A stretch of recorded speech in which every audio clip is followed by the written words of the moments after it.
Hello friend, welcome back to learning with Dina ma'am channel. आज का जो सेशन है काफी इंपॉर्टेंट है क्योंकि आज हम बात करेंगे किसकी, तो वो है रेयॉन और नायलॉन, यहीं पे पॉलिस्टर रेशों की। यहाँ पे आप सबको पता है कि ये कैसे हैं, तो ये वन लाइनर फॉर्मेट में मौजूद है। इनका उद्देश्य क्या है, आपको क्विक रिवीजन कराना।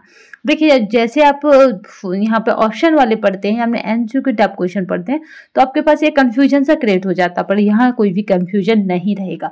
बेशक मेमोरी है, बट यहाँ कंफ्यूजन क्रिएट होने की वजह ही पैदा नहीं होती। तो चलिए स्टार्ट करते हैं रिवीजन को।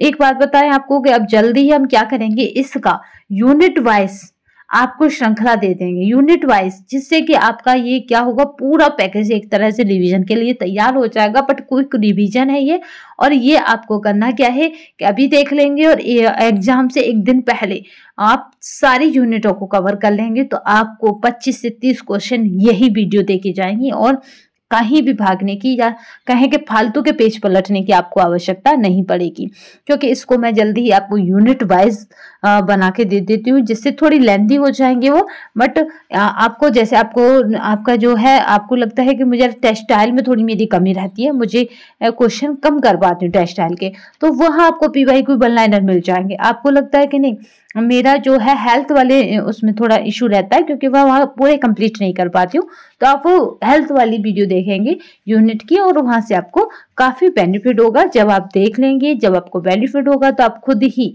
यहाँ पे कमेंट बॉक्स में कहेंगे कि हाँ मुझे बेनिफिट हुआ है। तो चलिए स्टार्ट करते हैं सेशन को।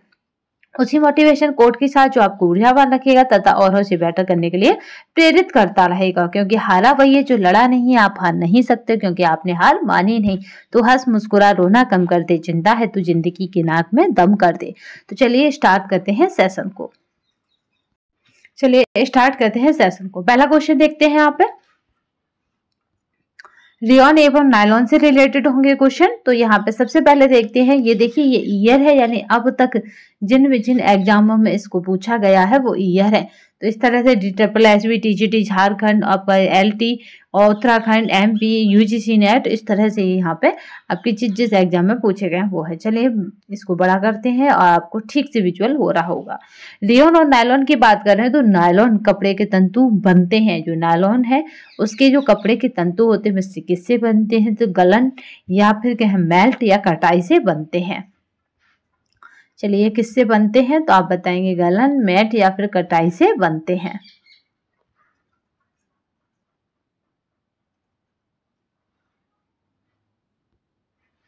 नेक्स्ट क्वेश्चन देखते हैं, मानव निर्मित फाइबर है जो सेलुलोजिक है, तो वो है नायलॉन।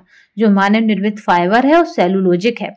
यहाँ पे हेक्सा मेथाइलिन डाइअमाइन और यहाँ पे एडिपिक यहाँ पे एसिड के पॉलीमर को कहते हैं, तो ये नायलॉन कहा जाता है। नेक्स्ट देखते हैं, पुनर्निर्मित रेशे का उदाहरण है रेयॉन, जिसको हम दोबारा जीवित कर सकते हैं, दोबारा बना सकते हैं। सबसे अधिक मजबूत रेशा है तो वो नायलॉन होता है। याद रखिएगा, वह कपड़ा जो शरीर की आकृति के बहुत करीब रहता है तो वो रेयॉन होता है। ठीक है, रेयॉन में पुनर्निर्मित होने का भी गुण है, तथा ये जैसा फिगर होता है या जैसी शरीर की बनावट होती है उसी तरह का ये हो जाता है। नेक्स्ट देखते हैं, यहाँ पे पॉलीअमाइड रेशे हैं, तो वो होते हैं नायलॉन। जो है वो क्या है, तो पॉलीअमाइड रेशे हैं। रेयॉन निर्माण की एक प्रमुख विधि है, तो यहाँ पे है विस्कोस विधि। जो रेयॉन निर्माण है उसकी प्रमुख विधि कौन है, तो विस्कोस विधि क्या है, प्रमुख विधि है। रेयॉन निर्माण करने का सही क्रम क्या है, तो डुबोना, टुकड़े, एंजिंग, यहाँ पे जेंथिसन, घोलना और कातना, ये क्या है, तो रेयॉन निर्माण करने की सही क्रम है। ठीक है, डुबाना, टुकड़े, एंजिंग और यहाँ पे जेंथिसन, घोलना और कातना।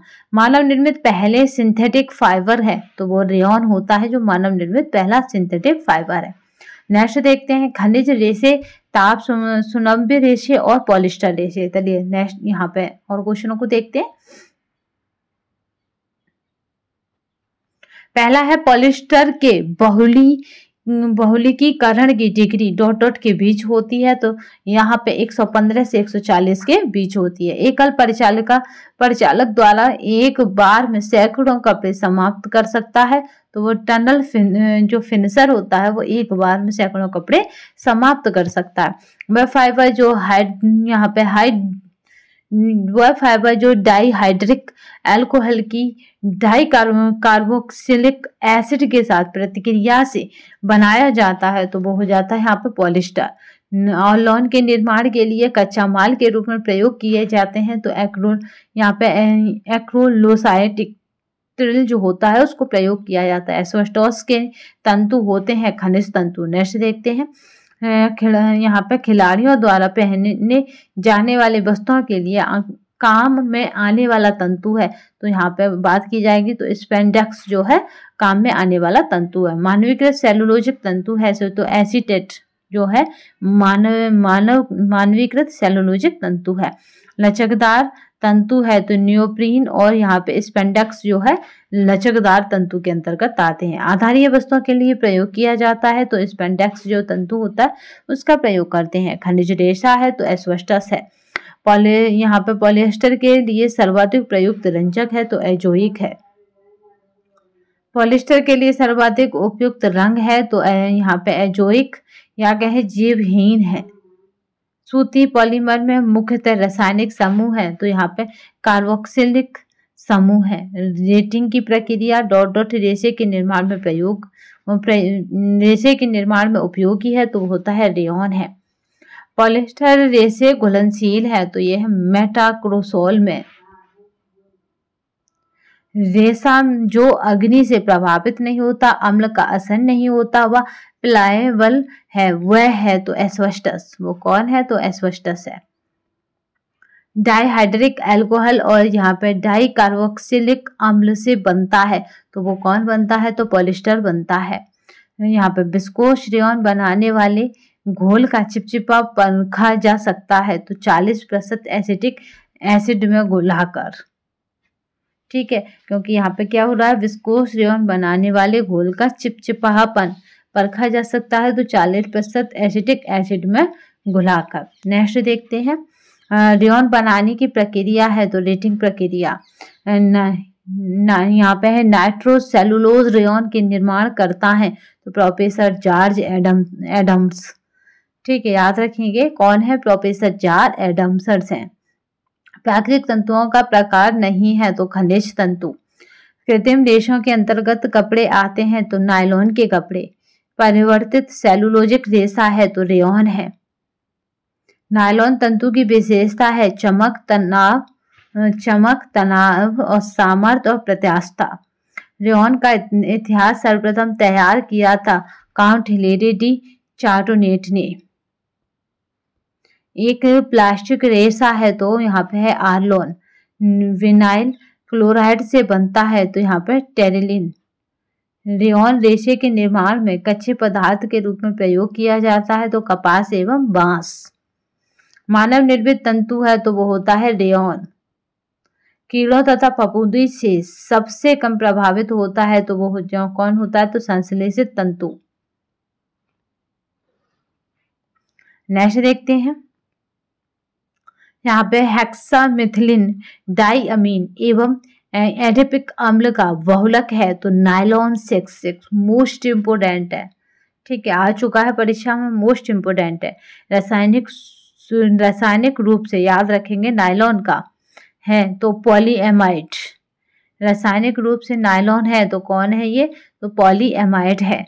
एस्बेस्टस है तो यहाँ पे याद रखेंगे मिनरल तंतु, जो खनिज तंतु होते हैं उन्हीं के अंतर्गत आता है एस्बेस्टस। एस्बेस्टस करता क्या है, अग्निशमन देखे होंगे या जो आग बुझाने वाले देखे होंगे तो वो क्या है, वो एस्बेस्टस के ही कपड़े पहनते हैं, क्योंकि एस्बेस्टस को क्या है, आग छूती नहीं है, या कहें ये आग में जलता नहीं है। एस्बेस्टस किस में है तो ये खनिज तंतु है, यानी आपका मिनरल तंतु है। कृत्रिम रेशम भी कहते हैं तो रेयॉन को, मोस्ट इम्पोर्टेंट है ये वाला फैक्ट है। कृत्रिम रेशम किसको कहा जाता है तो कृत्रिम रेशम याद रखिएगा रासे रेशम रासे रेयॉन, यानी कृत्रिम रेशम रेयॉन को कहा जाता है। तो आज की श्रृंखला में हमने पॉलिएस्टर और यहाँ पे किसको तो रेयॉन और नायलॉन से बनने वाले क्वेश्चनों को देखा। आप लोगों की कमेंट और क्वेरी की वजह से कि मैम जल्दी इसका कराइए तो हम इसको यूनिट वाइज लाते हैं। ठीक है, आपका जो भी यूनिट है, यूनिट वाइज ये करीबन 1 से 1.5 घंटे की क्लासेस एक यूनिट की हो जाएगी। बट इसमें बेनिफिट क्या रहेगा कि जो यूनिट आपकी वीक है, जो यूनिट आपकी कम, आपको लगता है कि मेरी बहुत वीक है और उसमें मेरे कुछ समझ में नहीं आता, उस यूनिट को आप जरूर करिएगा। सारी यूनिट क्या रहेंगे, यानी जितनी भी जिसमें 5 से 6 यूनिटें डाली जाएंगी उन सबको करते हैं। 5 यूनिट से कम तो होगा ही नहीं, 5 जो भी आपकी 5 यूनिटें डाली जाएंगी सबको करते हैं, तो मतलब अधिक बेनिफिट है।